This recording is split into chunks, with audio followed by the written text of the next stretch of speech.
నమస్తే శ్రీమాత్రే నమః శ్రీ గురుభ్యో నమః. మనకి వేద జ్యోతిష శాస్త్రంలో గ్రహాలు ఎప్పటికప్పుడు మారుతూ ఉంటాయి. నిర్దిష్ట సమయంలో కొన్ని గ్రహాలు 6 గ్రహాలుగా కలవడము, కొన్ని 2 గ్రహాలు కలవడము, ఇట్లాగా గ్రహాల సంచారం అనేది మారుతూ ఉంటుంది. అయితే ఇప్పుడు మనం చెప్పుకునేది గ్రహాలకు అధిపతిగా భావించే అంగారకుడు ఒక నిర్దిష్ట కాలం తర్వాత ఒక రాశి నుంచి మరొక రాశికి ప్రవేశిస్తున్నాడు. ఈ నేపథ్యంలో కుజుడు త్వరలో వృషభ రాశిలో సంచారం చేస్తున్నాడు. అయితే ఈ వృషభ రాశిలో సంచారం చేసే సమయంలో గురుడితో కలయిక జరుపుతున్నాడు. అయితే దీంతో పాటుగా ఏంటంటే సోమవారం రోజున చంద్రుడితో కలిసి నవపంచమ రాజయోగం కలగబోతోంది. అయితే వాస్తవానికి చంద్రుడు ప్రతి 2.5 రోజులకు ఒకసారి రాశులను మార్చుకుంటూ ఉంటాడు. అయితే ఈ సమయంలో ఒక గ్రహంతో కలయిక జరపడం వల్ల, అంటే చంద్రుడు ఏ గ్రహంతో అయితే కలుస్తూ ఉంటాడో ఆ గ్రహాల యొక్క కలయిక బట్టి ఫలితాలని ఇస్తూ ఉంటాడు. ఈ నేపథ్యంలో చంద్రుడు కుజుడితో కలయిక చేయడం వల్ల నవపంచమ రాజయోగం ఏర్పడుతోంది. ఈ శుభయోగం వల్ల కొన్ని రాసుల వాళ్ళకి శుభాశుభ ప్రయోజనాలు కలుగుతూ ఉంటాయి. అయితే ఈ కాలంలో ఏం చేస్తారు అంటే కనుక పెండింగ్లో ఉన్న పనులన్నీ పూర్తి చేసుకోవడంతో పాటు ఆదాయాన్ని పెంచుకుంటారు, ఆదాయ అభివృద్ధి జరుగుతుంది. అంటే ఇలాంటి ఏ మంచి ఫలితాలు ఈ నవపంచమ రాజయోగంలో ఉన్న వారికి ఎలాంటి ఫలితాలు ఉన్నాయి అని చెప్పుకోవడంతో పాటుగా అసలు ఈ నవపంచమ రాజయోగము ఎవరి వల్ల ఏర్పడుతుంది, ఏ సందర్భాలలో ఏర్పడుతుంది అనే అంశాన్ని ఈ నవపంచమ రాజయోగం గురించి విశేషంగా నేను మీకు నెమ్మదిగా అన్నీ తెలియపరుస్తాను. ఎవరితో నవ అంటే 9, పంచమ అంటే 5. అంటే ఈ నవమ స్థానంలో ఎవరు ఉండబోతున్నారు, పంచమ స్థానంలో ఎవరు ఉండబోతున్నారు, వీళ్ళ ఇద్దరి కలయిక వల్ల ఏ రాశుల వారికి ఎలా ఉండబోతోంది, ఒక్కొక్క అంశాన్ని మీకు వివరంగా తెలియజేస్తాను. అయితే ఈ అంశంలో కొన్ని గ్రహాలు నెమ్మదిగా కదులుతూ ఉంటాయి, కొన్ని గ్రహాలు అంటే ఒక నిర్దిష్ట కాలంలో కదులుతూ ఉంటాయి. ఈ కదలికను అంటే ఈ తమ యొక్క ప్రయాణాన్ని ఎక్కడెక్కడ సాగిస్తున్నారు అనే అంశంలో ముందుగా సూర్యుడు 1 నెల పాటు తన ప్రయాణాన్ని ఒక రాశి నుంచి మరొక రాశిలోకి వెడుతూ ఉంటాడు. అయితే బుధుడు ప్రయాణించే సమయము 24 రోజులు, శుక్రుడు ప్రయాణించే సమయము 23 రోజులు, కుజుడు ప్రయాణించే సమయము 45 రోజులు, రాహు కేతువులు 18 నెలలు తమ ప్రయాణాన్ని చెయ్యడానికి సమయం తీసుకుంటారు. అయితే ఈ నేపథ్యంలో గురుడు కుజుడు కలిసి, అంటే ఈ 2 గ్రహాలు కలిసి 50 ఏళ్ల తరువాత అరుదైన రాజయోగాన్ని మన అందరికీ ఇవ్వబోతున్నారు. దీనినే నవపంచమ రాజయోగం అంటారు. అయితే ఈ రాజయోగంలో ఎవరెవరికి ఎలా ఉండబోతోంది అంటే ప్రముఖంగా వ్యాపారస్తులందరికీ విశేషమైన లాభాలు కలుగుతున్నాయి.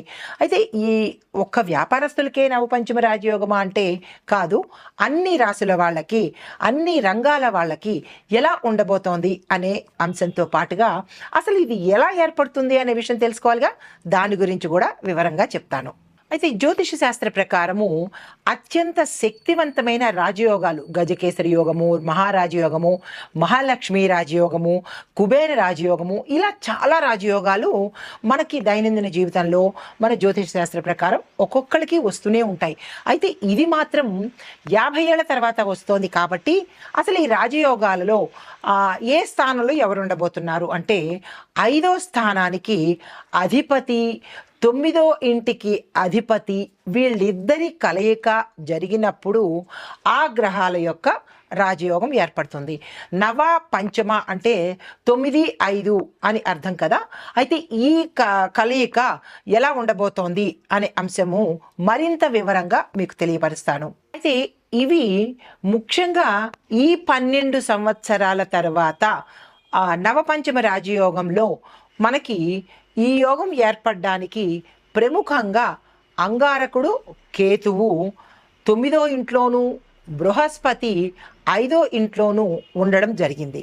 అయితే ఈ నవపంచమ రాజయోగం ఏర్పడడం వల్ల అసలు ఇది ఏర్పడడానికి గల కారణం ఏంటంటే 3 గ్రహాల కలయిక అని చెప్పుకున్నాము. 3 గ్రహాలు ఎవరు అంటే సూర్యుడు, దేవగురువు త్రికోణ ఆకారంలో ఉండడంతో పాటుగా బృహస్పతి మేషరాశిలో సంచరిస్తూ ఉండడం వల్ల ఈ యోగం అనేది ఏర్పడుతోంది.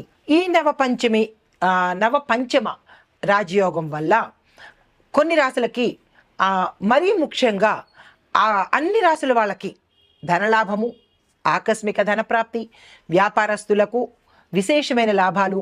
గత కొన్ని సంవత్సరాలుగా అంటే దీనికి ముందంతా కానీ మీరు నష్టాలతో కానీ, కుటుంబ పరంగా కానీ, కెరియర్ పరంగా కానీ, ఇలా ఏ పరంగా చూసుకున్నా మనిషిలో పురోభివృద్ధి లేకపోవడము, కుటుంబ పరంగా బాధలు పడ్డము, జీవితంలో నిరాశ నిస్పృహలకు లోనవ్వడము, అన్ని విధాల నష్టాలు రావడము, వ్యాపారం అనుకోండి, వాణిజ్యం అనుకోండి, లేదా విద్యార్థులకి ఫెయిల్ అవుతూ ఉండడం అనుకోండి, ఇలా ప్రతి ఒక్క మనిషి జీవితంలోనూ కూడా వారు ఏ రంగంలో ఉన్నారో వారందరికీ కూడా గతంలో నష్టాలు, కష్టాలు, కన్నీళ్లు ఉండి ఉంటే కనుక ఈ నవపంచమ రాజయోగంలో ప్రతి ఒక్కరికి ఈ గ్రహాలు విశేషమైన లాభాన్ని, ధనలాభాన్ని, ఆర్థిక లాభాన్ని, రాజయోగాల్ని ఇలాగా మనకి ఇవ్వబోతున్నారు. అయితే ఇప్పుడు నవపంచమ రాజయోగం గురించి మనం తెలుసుకున్నాం కదా. ఇప్పుడు ఏ ఏ రాసుల వాళ్ళకి ఎలాంటి ఫలితాలు ఇస్తున్నారు, దానికి మనం ఏం చెయ్యాలి అనే అంశాలని ఒక్కొక్క రాశిగా రంగాల వారీగా మీకు సవివరంగా విశ్లేషించి మరీ చెప్తాను. దీనికన్నా ముందుగా మరొక విషయం చెప్తాను.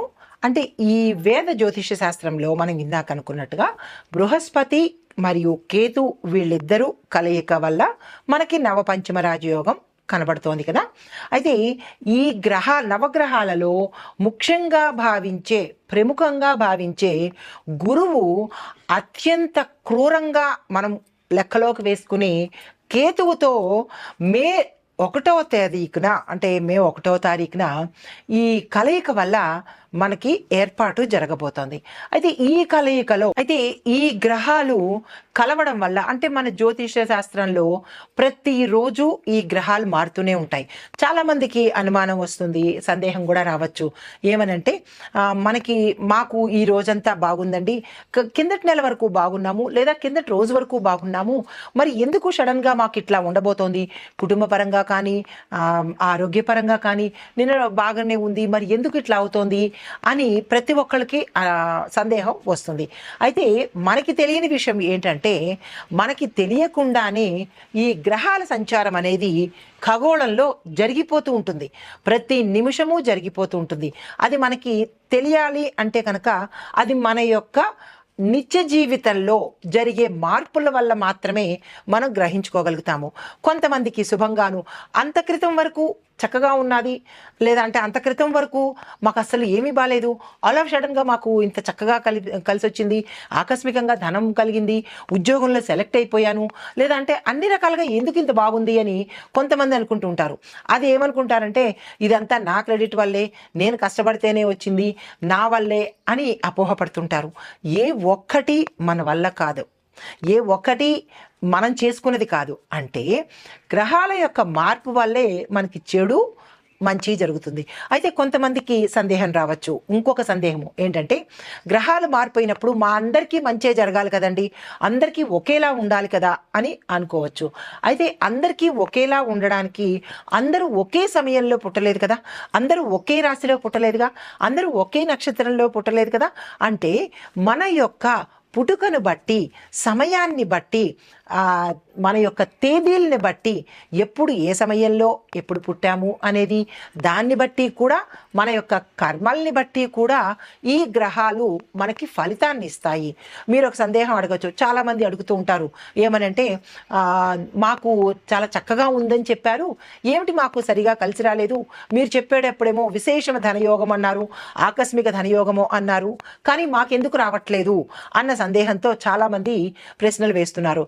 అయితే ఏంటంటే అది గోచార రీత్యా మనకి శాస్త్రపరంగా జ్యోతిష్య పండితులు చెప్పినది చెప్పడం జరుగుతుంది. కానీ అది ఆ ధనం రావాలన్నా, ఆ కుటుంబంలో పరిస్థితులు బాగుండాలన్నా మీ యొక్క జాతకంలో ఆ గ్రహాలు ఏ స్థానంలో ఉన్నాయి అనేది చూసి చెప్పాలి. లేకపోతే తెలియదు కదా మనకి. ఇది మనకి ఖగోళ శాస్త్రంలో వారి వారి స్థానాలను బట్టి అందరికీ ఒకేసారి ఇచ్చే ఫలితాలు.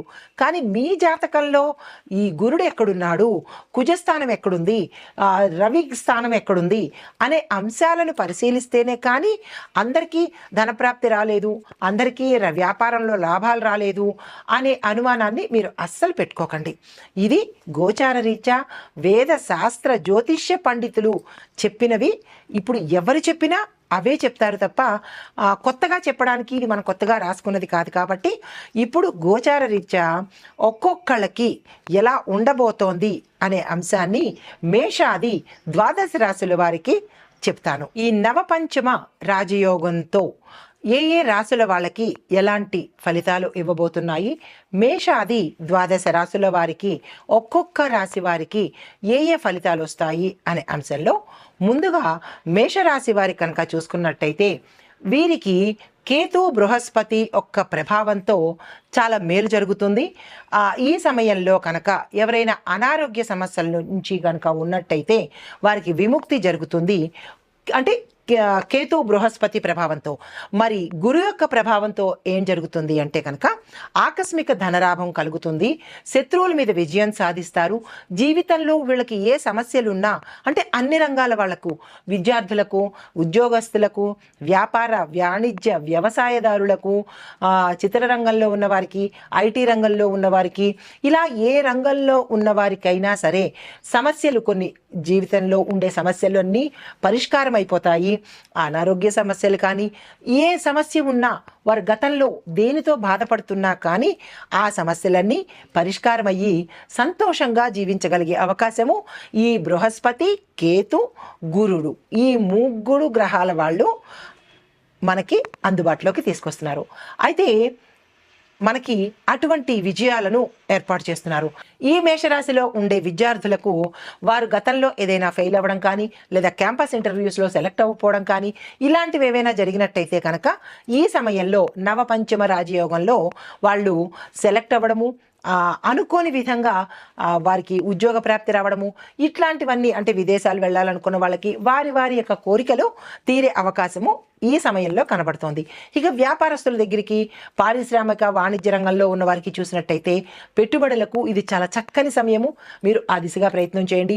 లేదా అంటే వ్యాపార విస్తరణ కనుకోండి, లేదా అంటే ఇంకా అంటే ఏజెన్సీస్లు పెట్టడానికి, బ్రాంచీలు విస్తరణ చేయడానికి, ఇంకా చేస్తున్న వ్యాపారంతో పాటు కొత్త వ్యాపారం ఏదైనా ప్రారంభించుకోవాలన్నా చాలా విశేషమైన సమయం. కాబట్టి దీన్ని మీరు వృధా చేసుకోకండి. అయితే ఐటీ రంగంలో ఉన్న వారికి కనుక చూసినట్టయితే మీ యొక్క ప్రాజెక్ట్స్ విజయవంతమయ్యి మిమ్మల్ని మీ పై అధికారులు విదేశాలకు పంపించాలని మీ పేరుని సూచన చేయడం జరుగుతుందన్నమాట. తర్వాత మీరు ఎప్పటికప్పుడు చేయవలసిన పని ఏంటి తెలుసా అండి? ఐటీ రంగంలో ఉన్నవారు కొత్త టెక్నాలజీని మీరు తప్పనిసరిగా అడాప్ట్ చేసుకోండి. కొత్త కొత్త టెక్నికల్ పరంగా మీకు, తర్వాత కస్టమర్ రిలేషన్స్ డిపార్ట్మెంట్లో ఉంటారు కదా, వారికి కూడా మీ యొక్క స్కిల్స్ని, మాట్లాడే స్కిల్స్ని ఎప్పటికప్పుడు అప్డేట్ చేసుకుంటూ ఉంటే కనుక మీరు మీ యొక్క స్థానంలో విశేషమైన ప్రతిభను కలిగి ప్రమోషన్స్ పొందే అవకాశం ఉంటుంది. అయితే ఎంఎన్సీ కంపెనీలో ఉండే వారికి, ఈ ఐటీ రంగంలోని ఇంకొక డిపార్ట్మెంట్లో ఉండే వాళ్ళకి కొత్త కొత్త ఆఫర్స్ రావడంతో పాటు హై అండ్ ప్యాకేజెస్తో కొత్త కంపెనీలు మిమ్మల్ని పిలిచే అవకాశం కనబడుతోంది. దాన్ని మీరు వృధా చేసుకోకండి. ఇక వ్యవసాయదారుల దగ్గరికి వచ్చినట్టయితే కనుక మీ పంటకు విశేషమైన గిరాకీ వస్తుంది. ఆ గ్రహాలు మీకు తోడయ్యి మీ యొక్క పంటకి ధర పలకడంతో పాటు ఏవైనా ఆర్థిక ఇబ్బందులు ఉంటే కనుక అవి కూడా తీరిపోయి గురుడు ఆకస్మిక ధనప్రాప్తిని కలగజేస్తాడు. క్షేత్రవృద్ధి కలుగుతుంది. దానితో పాటుగా మీ వ్యవసాయంలో చిన్న చీడపీడలు ఉండడం కానీ, నీటి ఎద్దడి ఉండడం కానీ, ఇలాంటి సమస్యలు మీరు గతంలో కనుక భరించి ఉంటే అవన్నీ తీరిపోయే స్థితి ఈ రాశిలో ఉండేవారికి గోచరిస్తోంది.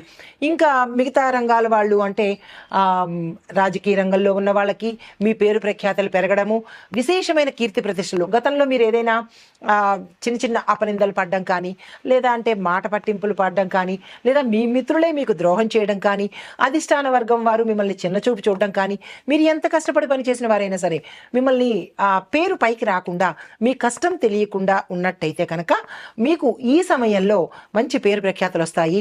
మీరు ఏదైనా పదవికి నామినేట్ చేయబడడానికి అవకాశాలు కనబడుతున్నాయి. ఇంకొకటి ఏంటంటే, చిత్ర పరిశ్రమలో ఉన్న వారికి చూసినట్టయితే అన్ని రంగాల్లో అంటే ఒక్కొక్క వర్గంలో ఉంటారు కదా, ఎడిటింగ్ డిపార్ట్మెంట్లో కావచ్చు, లేదంటే screen play department, camera department, ఇలాగా అంటే గాయని గాయకులు, చిత్ర పరిశ్రమకు సంబంధించినటువంటి 24 ఫ్రేమ్స్లో ఎవరైతే ఉన్నారో వాళ్ళందరికీ కూడా మీరు ఊహించినటువంటి పారితోషికంతో పాటుగా మీకు మంచి మంచి అవకాశాలు రావడం కూడా జరిగే ఏర్పాటు ఈ నవపంచమ రాజయోగంలో గోచరిస్తోంది. ఆరోగ్యపరంగా ఇంకా చూసుకున్నట్టయితే కనుక మీకు ఆరోగ్యం పుష్కలంగా ఉంటుంది, అనారోగ్య సమస్యలు తీరిపోతాయి. కుటుంబపరంగా చూసినట్టయితే మీరు ఏదైనా శుభకార్యాలు చేయడానికి పెండింగ్లో పడిపోయిన శుభకార్యాలు తిరిగి మళ్ళా మొదలు పెట్టడానికి, శుభవార్తలు వినడానికి, అంటే కోర్టు పరంగా మీరు ఏదైనా ఇబ్బందులు గతంలో పడి ఉంటే కనుక అవన్నీ తీరిపోయి మీకు ఇప్పుడు మంచి అంటే మీ వైపుకి తీర్పులు వచ్చే అవకాశము, తర్వాత శుభకార్యాలకు అంటే పెళ్ళిళ్ళు, పేరెంటాలు ఇలాంటివి పుత్రుల కోసం కానీ సంతానం కోసం కానీ ఏ కుటుంబానికి సంబంధించిన ఏ ప్రయత్నాలు చేసినా కానీ ఈ సమయంలో మీకు మంచి అవకాశం వస్తుందన్నమాట. అంటే మీరు వివాహపరంగా ప్రయత్నాలు చేసుకోవాలన్నా ప్రారంభించుకోండి, లేదా సంతానం కోసం ప్రయత్నాలు చేయాలన్నా శుభ్రంగా ప్రారంభం చేసుకోండి, మీకు శుభ ఫలితాలు వస్తాయి. ఇంకొక చిన్న విషయం ఏంటంటే, గతంలో మీరు వివాహానికి సంబంధించి ప్రయత్నాలు చేసి విసిగిపోయి వారు ఇంకా మీకు రాదు అని అనుకున్న వాళ్ళు వారంతట వాళ్లే మీకు ఫోన్ చేసి మీ సంబంధాన్ని మేము ఖాయం చేసుకుంటున్నామండి అనేలాంటి శుభవార్తలు కూడా వినే అవకాశము ఈ ముగ్గురు మీకు కల్పిస్తున్నారు. అయితే మరొక విషయం ఏంటంటే, స్త్రీలకు పుట్టింటి తరపు నుంచి లేదా అంటే అన్నదమ్ముల తరపు నుంచి కానీ విశేషమైన ఆస్తులు కలిసి రావడం జరుగుతుంది. ఇలాంటి ఫలితాలన్నీ ఈ నవపంచమ రాజయోగంలో విశేషంగా ఈ 3 గ్రహాలు మీకు అందివ్వబోతున్నాయి. అంటే దీనికి పరిహారాలు ఏమీ లేదు. ఎందుకు అంటే ఇవి విశేషమైన లాభాలు కాబట్టి దీనికి పరిహారం అక్కర్లేదు. మీరు గ్రాటిట్యూడ్ తెలిపాలి అని అనుకుంటే కనుక మీరు ఆ గ్రహాలకు శాంతిలు చేయించుకోవడం కానీ దాన ధర్మాలు చేసుకుంటే కనుక మరింత అనుకూలమైన ఫలితాలు పొందే అవకాశం గోచరిస్తోంది. ఇది మేషరాశి వారికి గోచార రీత్యా చెప్పదగిన ఫలితాలు, విశేషమైన ఫలితాలు. నమస్తే.